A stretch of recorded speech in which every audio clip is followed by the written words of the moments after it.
নমস্কার, সবাইকে স্বাগত জানাচ্ছি। এখনকার অনুষ্ঠান গাইডলাইন্স বাই শ্রীময়ী, এবং গতকালই মহালয়া ছিল, সকলেই পিতৃপুরুষের উদ্দেশ্যে তর্পণ করেছেন। তো আজ থেকে আমরা পথ চলা শুরু করলাম মায়ের আবাহন। তো নবরাত্রি অনেকেই করবেন, তো সেক্ষেত্রে কি অ্যাকচুয়াল করণীয় আমরা মনে হয় এই অনুষ্ঠান থেকে আরো ভালো করে জানতে পারবো, কারণ আমাদের সঙ্গে অবশ্যই শ্রীময়ী রয়েছেন। অনেক অনেক স্বাগত অনুষ্ঠানে আসার জন্য। Thank you. নমস্কার বন্ধুরা, আশা করি সকলে ভালো আছেন। হ্যাঁ, একটা একদম পুণ্যতিথি, একটা সময়ের মধ্যে অসপিসিয়াস একটা যে টাইম, সেটার মধ্যে আমরা প্রবেশ করলাম। কারণ দেখুন, গ্রহ গোচর যেহেতু এটা অ্যাস্ট্রোলজিক্যাল প্রোগ্রাম, একটু ছোট্ট করে বলে রাখি, সূর্য এই সময় থাকছেন কন্যা রাশিতে, একটা মাস তিনি এখানে থাকবেন, এবং চন্দ্রের যে অবস্থান এই সময় কন্যা থেকে শুরু করে, মানে ধরুন এই প্রতিপদ, দ্বিতীয়া, আজকে ধরুন মানে প্রতিপদ বা প্রথমা যদি কেউ বলেন, সেটা পড়লো, তারপর আগামীকাল দ্বিতীয়া, তৃতীয়া, চতুর্থী, এরম করতে করতে দশমী পর্যন্ত যাবে। এবং চন্দ্রের এই যে পরিক্রমাটা শেষ পর্যন্ত, মানে কন্যা থেকে শুরু হয় ধনু রাশি পর্যন্ত যেদিন যাবে, সেদিনই কিন্তু শাস্ত্রমতে বিজয়া দশমীটা হয়। আজকাল দেখুন, পাড়ার প্যান্ডেল, ক্লাব, এরা অনেক সময় ঠাকুর রেখে দেন, প্রদর্শনী করেন। আজকাল কলকাতায় নতুন যে কালচারটি হয়েছে, যে কার্নিভাল হচ্ছে, সবাই আনন্দ করছেন, কিন্তু বিধিমতে দশমী জ্যোতিষ শাস্ত্র মতে যেদিন চন্দ্র ধনুরাশিতে পৌঁছবেন সেদিনই কিন্তু বিজয়া দশমী হয়। এবং যে বনেদি বাড়িগুলোতে দেখবেন নিয়ম মেনে হয়, যেমন ধরুন শোভাবাজার রাজবাড়ি, সাবর্ণ রায় চৌধুরী বাড়ি, নীলকণ্ঠ পাখি এখন হ্যাঁ ওই প্রতীক একটা হিসেবে করে। কিন্তু গ্রামে কোনো কোনো দিকে কিন্তু এখনো আসে, আমি শুনেছি কৃষ্ণনগর রাজবাড়িতে আসে, আমি সত্যি মিথ্যে জানি না। তো এই যে ব্যাপারগুলো, তো এই যে কালচার, অনেকের বাড়িতে থাকে মাছ যাত্রা দশমীতে, হ্যাঁ অনেকে মঙ্গল ভাবে, হ্যাঁ ওর একটা মঙ্গল এটা মনে করেন। তো সুতরাং চন্দ্রকে ধনুরাশি অব্দি পৌঁছতে হবে, এবং এই সময় সুবর্ণাদি অদ্ভুত ভাবে দেখবেন। পঞ্জিকা আপনারা যারা খুলতে জানেন তাদের একরকম, কিন্তু পঞ্জিকাতে সারা বছর বেশ কিছু মানে যোগ বা দোষযুক্ত দোষের কথা, মানে যোগের কথা পাওয়া যায়। যেমন ধরুন রাহুকাল, হ্যাঁ, তারপরে হচ্ছে গণ্ড দোষ, অতি গণ্ড দোষ। এই দোষগুলো কি জিনিস না, এই যোগগুলো থাকলে বা এই টাইমটার মধ্যে কোনো শুভ কাজ করা উচিত না, বা বিয়ে দেওয়া বা ধরুন দোকানের উদ্বোধন করা, কোনো শুভ কিছু কর্ম করা, এইগুলো হচ্ছে নিষিদ্ধ থাকে। অদ্ভুতভাবে এই সময়টা এতটাই পবিত্র সময়, এই প্রতিপদ থেকে শুরু করে দশমী পর্যন্ত আপনি দেখবেন there is no rahukaal, no gandadosh, no ati gandadosh. অদ্ভুত না, থাকে না, অদ্ভুত তো সেটাই আর কি। এবং এই সময়টাকে কাজে লাগিয়ে আপনি যেটা বলছিলেন যে নবরাত্রি সকলে করতে পারে, দেখুন নবরাত্রিটা হিন্দু প্রথা, এবং বাঙালিদের থেকেও এই প্রথাটা পুরো উত্তর ভারত এবং দক্ষিণ ভারতও বেশ কিছু অঞ্চল, এবং ধরুন গুজরাট সমস্ত ওটা চলে। ওনারা দান্ডিয়া খেলেন, দশেরা পালন করেন, আমাদের যেরকম বিজয়া দশমী। নবরাত্রি মোটামুটি অনেকে আবার শখে শুরু করেন, হ্যাঁ ভাই আমার বন্ধুদের কমিউনিটিতে আছে, আজকাল সব কমিউনিটিতে দুর্গাপুজো, তো সুতরাং করুন, অসুবিধা নেই। কিন্তু সেক্ষেত্রে হচ্ছে যে আপনার স্যুট করছে কিনা সেটাও কিন্তু আপনার দেখে নেওয়ার মতো ব্যবস্থা একটা আছে। অনেকে দেখবেন ধুমধাম করে একটা নবরাত্রি পুজো শুরু করলেন, এক বছর করার পরে পরের বছর তার বাড়িতে হয়তো কিছু একটা সমস্যা হয়ে গেল, তিনি কন্টিনিউ করতে পারলেন না। যদি করেন অবশ্যই 3টে বছর মিনিমাম করবেন একই জিনিস। ধরুন বাড়ির পুজো হোক বা কমিউনিটিতে পুজো হোক, 3টে বছর টানা কিন্তু মাস্ট, তার কমে কিন্তু পুজোটা আপনারা ছাড়বেন না। তো এটাই মোটামুটি। এবং ছেলেরাও নবরাত্রি করেন নন বেঙ্গলি কমিউনিটিতে, তারা সারাদিন ফাস্টিং এর ওপর থাকেন। সেক্ষেত্রে ফাস্টিংটাও কিছু ব্যাপার আছে, কেউ শুধু ফল আহার করে ফাস্টিংটা করেন, মানে তিনি শুধু ফলই খেতে পারবেন, অন্য কিছু মানে ভাত রুটি ইত্যাদি প্রভৃতি বা অন্যান্য কিছু খিচুড়ি যেগুলো আছে সেটা খাবেন, কেবলমাত্র ভোগের প্রসাদটাই তিনি খেতে পারবেন। আর কেউ রাখেন নবরাত্রি মানে শুধু ভোগের প্রসাদটার উপরে, মা চন্দ্রঘণ্টা, মা কুষ্মান্ডাস, মাতা স্কন্ধ মাতা, হ্যাঁ মাতা ব্রহ্মচারিণী, মাতা শৈলপুত্রী, এবং প্রতিপদ থেকে শুরু করে টানা কিন্তু এই পুজোগুলো পরপর চলতে থাকে। এবং শেষ হয় একদম দশমীর দিন, যেটা হচ্ছে দশেরা, মানে 9 দিন করে নিয়ে তারপর দশেরা উৎসবটা হয়। সেদিন আরেকটা পুজো মানে উৎসব হয় সারা ভারত জুড়ে, যেটা হচ্ছে দশেরা। শ্রীরামচন্দ্রের রাবণ বধ করে যেদিন তিনি মানে পৌঁছেছিলেন, রাবণ বধ যেদিন হয়েছিল সেদিন হচ্ছে দশেরা। শ্রীরামচন্দ্রের বিজয়, রাবণের কুশপুত্তলিকা বিশাল ভাবে দাহ করা দিল্লি প্রগতি ময়দানে, এইভাবেই চলে আমাদের মানে হিন্দুদের মধ্যে কলকাতার উৎসব একরকম, কলকাতার বাইরের উৎসব একরকম, কিন্তু উৎসব তো উৎসবই। একদমই তাই। হ্যাঁ, চলে আসবো রিডিং এ। রিডিং এ আজকে থাকবো আমরা। তার আগে একটি জিনিস আমি বরং আজকে দেখাই। দেখুন, উৎসবের দিনে যেটা হয়, দুর্গাপুজো উপলক্ষে বা এরপরে সারা ভারতের উৎসব রয়েছে, আলোক উৎসব, দীপাবলি, বোনাস হয়, আমরা সকলেই জানি। হ্যাঁ, যারা কোনো জায়গার এমপ্লয়ি তাদের বোনাস হয়, অর্থাৎ একটা বাড়তি অর্থ কিন্তু তারা যে প্রতিষ্ঠানে কাজ করেন সকলের পক্ষ থেকে, মানে কর্তৃপক্ষের কিন্তু কর্মচারীদের দিয়ে থাকেন। সেই দিয়ে তারা ছেলে মেয়েদের জামা কাপড় কেনা, নিজেদের এক্সট্রা খরচাগুলো করা, তারা এগুলো করেন। কিন্তু ধরুন যাদের মানে যে সমস্ত মানুষের যারা ব্যবসা করেন তাদের বোনাসটা নেই, কিন্তু পুজোর সময় বাড়তি খরচ সামলাতে বাড়তি অর্থ যাতে উপার্জন হয় সেটা কিন্তু মানুষ চান। আমি একটি জিনিস আপনাদের দেখাবো যেটা কিন্তু অর্থের যোগাযোগটা কানেক্ট করে। আমি দেখাবো, আপনারা দেখুন। আমার হাতে রয়েছে একটি ক্রিস্টাল, শ্রীময়ী ক্রিস্টালের উপর কাজ করে, আপনারা প্রত্যেকে জানেন। কোন দিকে ধরুন? কোন দিকটা? ওইটা, হ্যাঁ ওইদিকে, ঠিক আছে। এটাই তো? হ্যাঁ, দেখা যাচ্ছে ক্লিয়ার? হ্যাঁ, পরিষ্কার দেখা যাচ্ছে।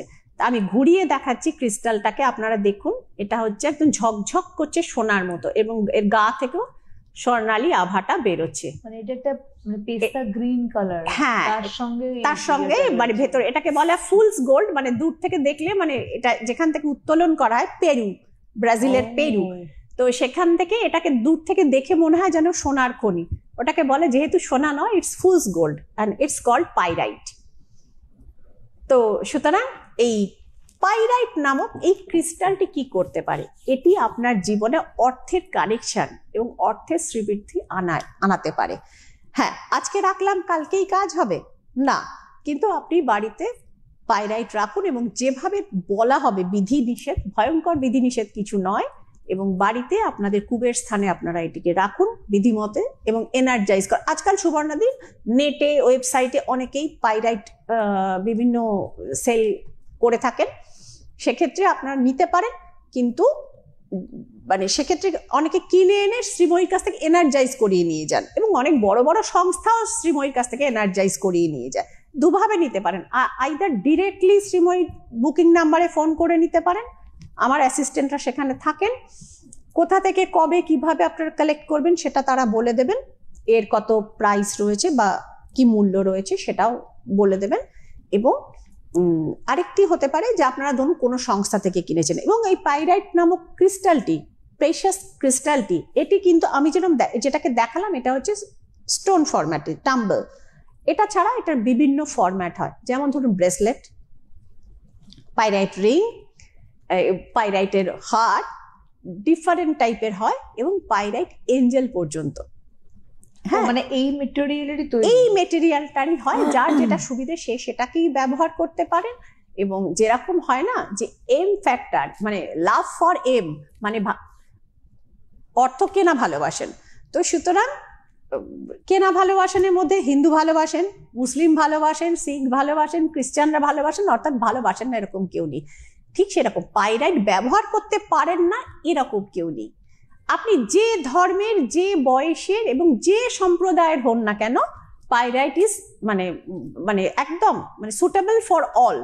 যে কোনো মানুষ এটা নিতে পারেন এবং ইউজ করতে পারেন, এবং মোটামুটি কিন্তু দেখা যায় 1.5 থেকে 2 মাসের ভেতরে কিন্তু এটা ফলাফল দিতে শুরু করে। মানে জিনিসটা কি করে, জিনিসটা আপনার লাইফে অর্থের কানেকশনটা এনে দেয়।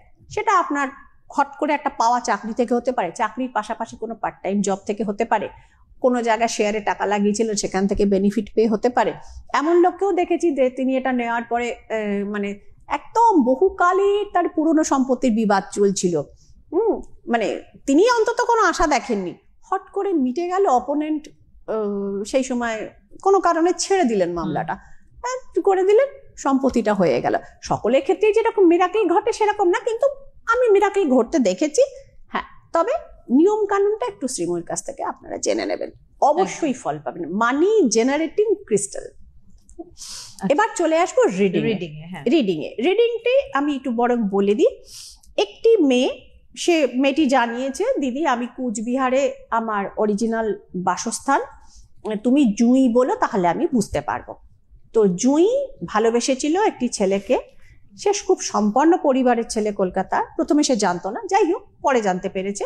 সে শিলিগুড়িতে মানে ওই আর উত্তরবঙ্গ মেডিকেল কলেজে সে ডাক্তারি পড়তে গিয়েছিল, এবং মেয়েটির ছোটখাটো একটি বাবার ওষুধের দোকান আছে, এবং মেয়েটি নিজেও মেডিকেল রিপ্রেজেন্টেটিভের কাজ করে।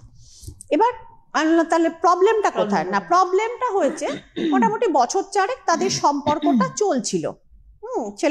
ছেলেটিও বলেছিল হ্যাঁ আমি বিয়ে করব ইত্যাদি প্রভৃতি। এবার যখন পারিবারিক স্তরে সে কথাটি জানিয়েছে 4 বছর রিলেশনশিপ রাখার পরে, এবার হচ্ছে ছেলেটির মা আপত্তি করেছেন, কারণ মেয়েটির যে কোচবিহারের বাড়ি, সেই বাড়িটি অ্যাসবেস্টারের বাড়ি। মানে মেয়েটি বলেছিল আমি কখনো ভাবতে পারিনি দিদি যে অর্থের কারণে, ওই যে কারণে আমি পায়রা একটা দেখালাম, যে অর্থ কি কি করতে পারে আর কোথায় কোথায় বাধাটা দিতে পারে। অর্থের কারণে আমাদের সম্পর্কটা শেষের দিকে যেতে পারে। তো আমি কোনোদিনও বলিনি আমি বড় লোকের মেয়ে, এবং ছেলেটিও বলেনি সে এত বড় বিজনেসম্যানের ছেলে। আচ্ছা, হ্যাঁ, সে ডাক্তারি পড়তে গেছিল, মেয়েটির সঙ্গে আলাপ হয়েছে, মেয়েটির বাবার ওষুধের দোকান, মেয়েটি দেখতে শুতে সুন্দরী, নিজেও মেডিকেল কাজ করে, কাজে এই করে রিলেশনশিপটা হয়েছিল। এবার ছেলেটির মা সরাসরি এবং অন্যান্য আত্মীয়রা বলেছেন না, আমাদের এইরকম বাড়ির ছেলে, ছেলেকে আমরা শ্বশুর বাড়ি পাঠাবো কি, আত্মীয় স্বজনদের বলবো কি? যাই হোক, তাদের দিকে হয়তো তারা ঠিক। তো মেয়েটি এবার বলছেন যে ছেলেটি প্রথম দিকে বলেছিল যা হয় হোক আমি তোমাকে রেজিস্ট্রি করে নেব, এবং আমি যখন সম্পর্ক রেখেছি তোমার সাথে তোমাকে ভালোবেসেছি, সো এখানে কারোর কোনো কথা আমরা শুনবো না, আমরা উভয়ই প্রাপ্তবয়স্ক, ঠিক আছে। কিন্তু সাম্প্রতিক সে কলকাতায় গেছিল তার বাড়িতে, এবং বাড়ি থেকে ফিরে আসার পর ছেলেটির মতিগতি কিন্তু অনেকটা পাল্টে গেছে। এবং জুঁই আমাকে জানাচ্ছে যে দিদি কোথাও কোথাও এখন সে কথায় কথায় বলে হ্যাঁ হ্যাঁ ওরকম গরিবের অনেক ঘোড়া রোগ থাকে। হ্যাঁ, এই গত 4.5 বছর আমি শুনিনি কখনো এরকম কথা তাকে বলতে। কখনো কি আমাদের বিয়েটা হবে এবং কি করা যায়? আমি কিন্তু ওকে হারাতে চাই না, পারবো না। তো প্রথম কথা সেটা হচ্ছে আমি চাইও না যে ওকে হারাতে।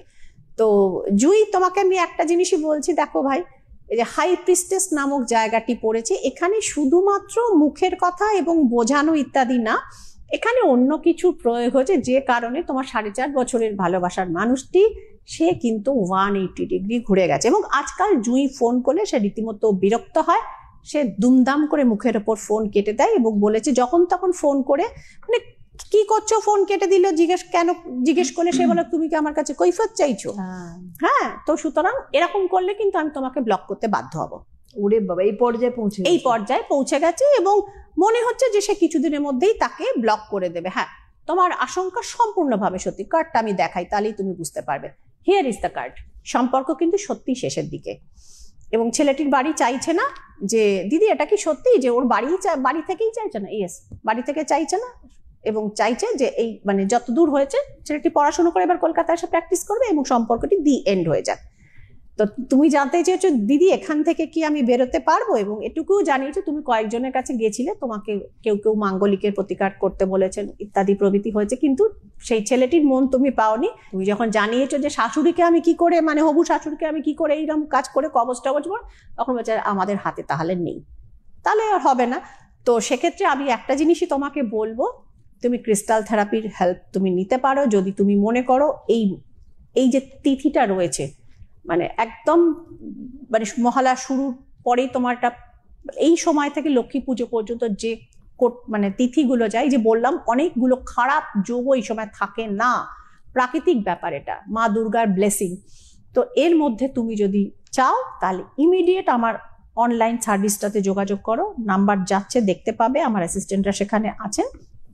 এবং তুমি যদি ক্রিস্টাল থেরাপিটা করো, পাশাপাশি একটা গ্রহের তোমার প্রতিকার করতে হবে, একটা না অ্যাকচুয়ালি দুটো, যেটা হচ্ছে তোমার শুক্রটাকে একটু বুস্টিং করাতে হবে। ভেনাস হচ্ছে বিবাহ কারক, তোমার ভেনাসটা কিন্তু ভাই একটু উইক রয়েছে। তুমি সুন্দরী ঠিক আছে, কিন্তু তোমার ছবি আমাকে পাঠিয়েছো, কারণ তোমার চন্দ্রটা খুব মানে ভালো পাওয়ারফুল, সে কারণে তোমার চেহারাটা সুন্দর, কিন্তু তোমার শুক্রটা উইক, যেটা তোমার অপোজিট জেন্ডারের সাথে কানেক্ট করতে ফাইনালি যেতে বাধা দিচ্ছে। এবং আরেকটা জিনিসও তোমায় করতে হবে, যেটা তোমার সানটাও ডাউন রয়েছে, তোমার রবিটা ড্যামেজের কারণে তুমি যে অনেক ছোটবেলা থেকেও তুমি আমাকে জানিয়েছো যে তুমি স্কুল লেভেলে অনেক লাঞ্ছনার মুখোমুখি হয়েছো গরিব বাবার মেয়ে বলে। তো যাই হোক, তোমার এই দুটো গ্রহের কিন্তু ভাই প্রতিকার করতে হবে, এবং পাশাপাশি ক্রিস্টাল থেরাপি, শাশুড়ির ছবি এবং তোমার যে বয়ফ্রেন্ড তার ছবি নিয়ে তুমি দ্রুত আমার অনলাইনে যোগাযোগ করো। যদি করে দিতে পারা যায়, তোমার এবছরের শেষ দিকে না হলে সামনের বছরের শুরুর দিকে কিন্তু মানে মাঘ ফাল্গুনের মধ্যে তোমার বিয়েটা কিন্তু হওয়ার পসিবিলিটি আছে। আমি এটুকুই বললাম, কার্ডটাও দেখিয়ে দিচ্ছি, দ্য ম্যাজিশিয়ান, কিন্তু প্রতিকারগুলো তোমায় করতে হবে। এবং যে নাম্বারে হোয়াটসঅ্যাপ এমার্জেন্সি, এটা তো একটা এমার্জেন্সি এমার্জেন্সি হোয়াটসঅ্যাপ নাম্বারে যোগাযোগ করতে হবে আপনাকে, 7439081851। এটা এমার্জেন্সি হোয়াটসঅ্যাপ নাম্বার, কিন্তু কোনো ফোন নয়, কল নয়। 7439081851 সবার জন্যই বলছি, এটা এমার্জেন্সি হোয়াটসঅ্যাপ বুকিং নাম্বার। আর নর্মাল বুকিং নাম্বার হচ্ছে 9330955723, আরেকটি হচ্ছে 6291355429। এই দুটো হচ্ছে এমনি বুকিং নাম্বার। আর আমরা আলোচনায় যাই, তারপর আবার আমি বাকি চেম্বারগুলো বলবো। অবশ্যই পুজোর সময় সুবর্ণাদি যেটা হচ্ছে কি, মহালয়া থেকে চেম্বার আমার সমস্ত বন্ধ যায়, মানে অফলাইন চেম্বার গুলো বন্ধ যায়, চেম্বার খুলবে লক্ষ্মী পুজোর পরে। কিন্তু অনলাইন সার্ভিসটা কিন্তু মানে অনলাইন কনসালটেন্সি নির্দিষ্ট সময় দিয়ে দেওয়া হয়, যে আপনি আজকে বুকিং করালেন বিধি মানে নিয়ম অনুযায়ী 2 দিন বা 3 দিনের মধ্যে, সেক্ষেত্রে আপনাকে ডেট দিয়ে দেওয়া হয়। রিপোর্টিং গুলো কিন্তু সব লক্ষ্মী পুজোর পরে চেম্বার খুললেই হবে। আর যে ক্ষেত্রে প্রতিকারও কিন্তু থ্রু কুরিয়ার কিন্তু দেওয়ার ব্যবস্থা থাকে, কারণ এই কটা দিন আমি প্রচন্ড ব্যস্ত থাকি আপনাদেরই কাজ নিয়ে, সে কারণে চেম্বার করা সম্ভব হয় না। একদমই তাই। আচ্ছা, আর কি কোনো রিডিং? হ্যাঁ, রিডিং, আজকে তো রিডিং এরই অনুষ্ঠান, অবশ্যই হ্যাঁ একদম বসে থাকেন, এবং প্রচুর মানুষ অপেক্ষা করেন যে আমারটা কবে হবে। তো এবং আপনাদের সামনে আমি যে রিডিং গুলো করে থাকি সেগুলো অনেক সময় 3-4 মাস ধরে পেন্ডিং এ থাকে, পরপর সিরিয়ালি হয়তো। তো সুতরাং এই যে রিডিংটা করবো সুবর্ণাদি, এই ছেলের, এখানে একটি ছেলের রিডিং, এই ছেলেটি করতে দিয়েছিল, মানে বিয়ে করেছিল বছর 4 আগে, ফেব্রুয়ারি মাসে, মানে এটা কত 2025, তো 2021 সরি 22-এর দিকে তার বিয়ে হয়েছিল, বেশ ধুমধাম করে। তো কিছুদিন রিলেশনশিপের পরে তো এইবারে সমস্যা যেটা হয়েছে, বিয়ে মানে এইবারে আমি সেই সময় তাকে বলেছিলাম যে গ্রহ পরিস্থিতিটা সুবিধের না, এবং ওই বছরটা আমি অনেককে বিয়ে করতে বারণ করেছিলাম। শ্রীময়ী চক্রবর্তীর কথা ধরুন, মানে দেরিতে হলেও ফলে তো যায়, একাধিকবার ফলেছে। তো সুতরাং আমি বলেছিলাম যে ভাই এবছরটা তোমরা ছেড়ে দাও, একটা বছর পরে না দুপক্ষের কেউই তখন প্রেম করেছে, বাড়ির লোকেরা, ছেলেটি আইটি সেক্টরে ভালো চাকরি করে। এইবার প্রবলেমটা শুরু হয়েছে বিয়ের ঠিক পরে না, বৌমা যখন কনসিভ করলো সেই সময়ের পর থেকে শাশুড়ি মার সাথে তার প্রচন্ড ক্ল্যাশ, ইগো ক্ল্যাশ ইত্যাদি প্রভৃতি, সিস্টেম ইত্যাদি, যে যারই দোষ থাক। তো এইবারে হচ্ছে বৌমা আর অপেক্ষা করলেন না, তিনি বাপের বাড়ি চলে গেলেন, তার আসানসোল বার্নপুরের কাছে তার কোনো দাদার কাছে। এবং যেটা হলো, আচ্ছা মেয়েটিও দাঁতের ডাক্তার, মানে কেউই ফেলনা নয়। এবারে সমস্যাটা হলো, এবার তিনি কনসিভ করেছেন, তার স্বাদ হয়েছে, শ্বশুর বাড়ি কোনো লোককে নো এন্ট্রি, কিন্তু তাদের যে স্বাদে একটা নেমন্তন্ন বা তাদের বলা আসুন, মানে কোনো কমিউনিকেশন সেই পক্ষ থেকে নেই। এবং তাদের যে মানে সন্তান ভূমিষ্ঠ হয়েছে, এবং পুত্র সন্তানের অন্নপ্রাশনেও শ্বশুর বাড়ির লোকেরা নো অ্যালাউ, মানে একদম নট অ্যালাউড, একদম স্ট্রিক্টলি। তো এইবারে যেটা দাঁড়িয়েছে সম্পর্কে যাকে, এরপরে বৌমাটি ডিভোর্সের নোটিশ পাঠিয়ে দিয়েছে, এবং ডিভোর্সের নোটিশে মানে প্রায় কোটি টাকার নোটিশ আর কি, তার সাথে কি কি হয়েছে না হয়েছে ইত্যাদি প্রভৃতি। এবং ছেলে বউ চলে যাওয়ার পর ছেলে একদিন কৌতূহলবশত বা নিজের কোনো প্রয়োজনে পারিবারিক লকার খুলে দেখছে, সেখান থেকে গয়নাগাটির সমস্ত হওয়া, মানে একই লকারে, মানে তার মায়ের এবং তার বউয়ের যেখানে ছিল, কারোরটাই নেই। এর আগে সে বলেছিল যে আমার কোনো বান্ধবীর বিয়ে আছে, আমি যাব, আমার একটু গয়নাগাটি যাচ্ছে, চাবি দিয়ে দিয়েছে লকারে, বাড়ির বউ না, দিয়ে দিয়েছে। এরপরে দেখেছে লকারে বেশ কিছু তাদের টাকাও ছিল গচ্ছিত, সেই সমস্ত লকার ফাঁকা। এবারে তখন করতে গেছে, তো ফোন করার পর মানে যা তা কথাবার্তা এবং কোটি টাকার ক্ষতিপূরণের ইত্যাদি প্রভৃতি, মেন্টাল ফিজিক্যাল অ্যাসল্ট সবকিছুই সেখানে উল্লেখ আছে। এবং অদ্ভুত ভাবে ছেলেটি আমাকে জানাচ্ছে যে দিদি এটা কি করা যায়, মানে ঢোকবার জন্য শ্রীঘরে প্রস্তুত হও মেন্টালি, হ্যাঁ বাড়ি শুদ্ধ একদম করে দেবো, হ্যাঁ করে দেবো। এবং অপরপক্ষে সে জানাচ্ছে যে জীবনে ডিভোর্স দেব না। মানে এই রকম অদ্ভুত যে মানসিকতা, আমি না দিদি কিছু বুঝতে পারছি না যে এই জায়গাটা কি হচ্ছে। সত্যিই কি ও আমাদেরকে মানে সেই শ্রীঘরে ঢুকিয়ে দেবে? আপনি এইটা অন্তত বলুন, আমার বাবা মার তারাও একটা যথেষ্ট মানে বয়স হয়েছে এবং সম্মানজনক চাকরি বাকরি করতেন।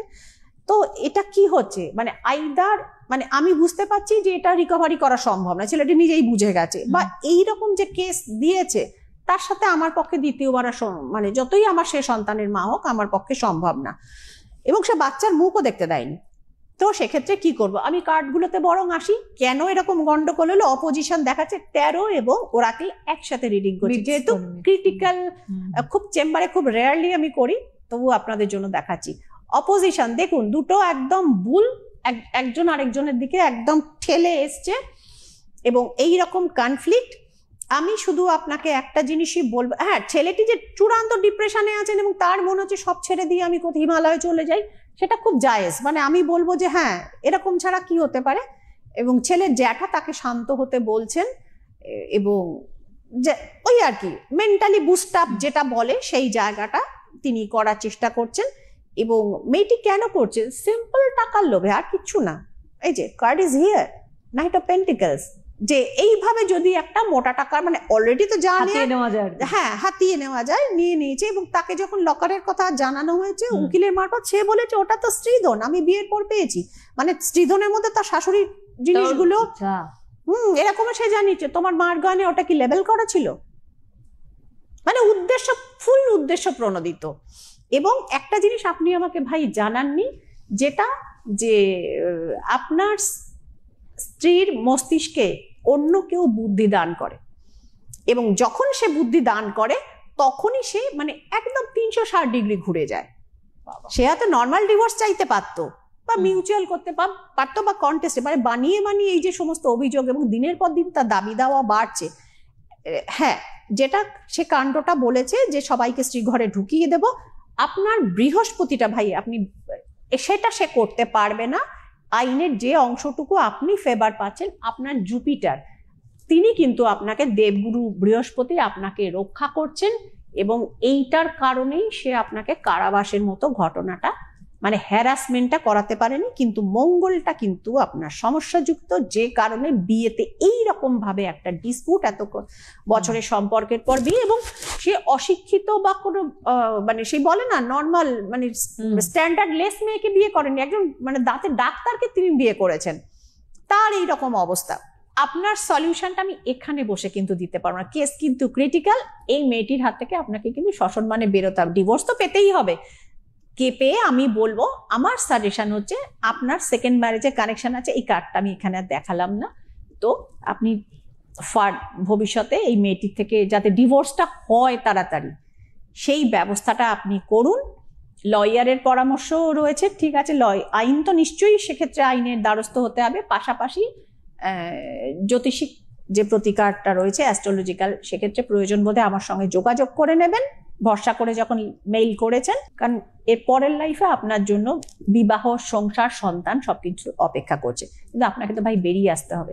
সেক্ষেত্রে লিগাল হেল্পের সাথে অ্যাস্ট্রোলজিক্যাল হেল্পটা কিন্তু লাগবে ডেফিনেটলি। তার ভালো থাকছে এই যে মানে প্রথমত হচ্ছে যে আপনি আগাম জানতে পারলেন, এটাই হচ্ছে স্পেশালিটি শ্রীময়ী। কারণ যেহেতু ট্যারো কার্ড এবং ওরাকল রিডিং এর মাধ্যম দিয়ে আমরা আগাম পরিস্থিতিটা জানতে পারি। আমি যদি আমার পরিস্থিতি জানতে পারি যে মানে কি আছে আমার পরবর্তী স্টেপ, তা সেক্ষেত্রে কিন্তু আমি চিন্তা ভাবনা করতে পারি যে আমাকে তাড়াতাড়ি প্রতিবিধান করতে হবে। এরকম তো বহু মানুষ রয়েছেন যারা এই মুহূর্ত থেকে বেরোনোর জন্য তারা কিন্তু পৌঁছে যান। সুতরাং অবশ্যই আপনারা যোগাযোগ করবেন। যে এবং এই যে শারদীয়া তিথিটা মানে এই প্রতিপদ থেকে শুরু করে নবমী পর্যন্ত নবরাত্রির এই ক্রিয়াটা, এই সমস্ত ক্রিটিক্যাল কাজগুলো কিন্তু করা হয়। একদমই তাই। 9330955723 তে যোগাযোগ করুন, 6291355429 অনলাইনে কিন্তু অবশ্যই যোগাযোগ করুন, এবং এমার্জেন্সি নাম্বার হোয়াটসঅ্যাপ নাম্বার 7439081851 এ যোগাযোগ করুন। অনেক ধন্যবাদ জানাবো আবার শ্রীময়ীকে, ধন্যবাদ আপনাদের জানাই। নমস্কার। সকলে ভালো থাকবেন।